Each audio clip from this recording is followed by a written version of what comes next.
না না ভাবি, আমি পাঙ্গাস খাই না, আমার নামই হচ্ছে পাঙ্গাস খান। আর আমি পাঙ্গাস খানের ছেলে রুইতন খান।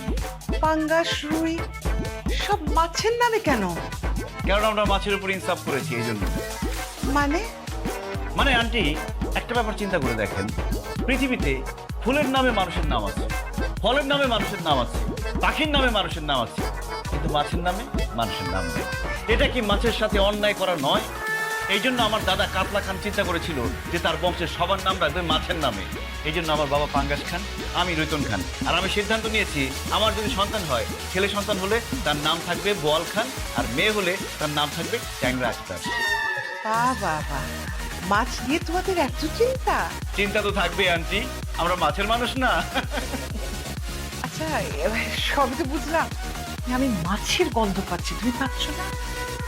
মাছের গন্ধ কোথা থেকে আসছে?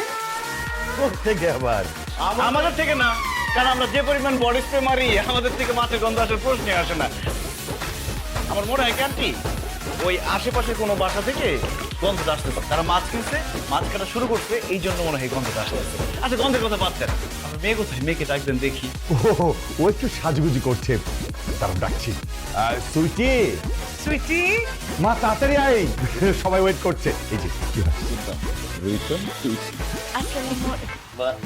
তুই আপনি এই চাইল্লার ঘরে চাইল্লা, তুই কি ভাবছস এই স্যুট কোট পরলেই তুই ভদ্র মানুষ হয়ে যাবি? তোর কত বড় সাহস, তুই আমাকে বিয়ে করতে আমাদের বাড়ি পর্যন্ত চলে আসছস? Sweetie, how dare you! তোর মাথা খারাপ হয়ে গেছে? তুই পাঙ্গাস খান রুইতন বাবাজিকে চাইলে কেন বলতেছিস? কারণ বাবা, এরা জেলে বাজারে মাছ বিক্রি করে, এর জন্য এদের চাইল্লা বলতেছি। খবরদার উল্টাপাল্টা কথা বলবি না।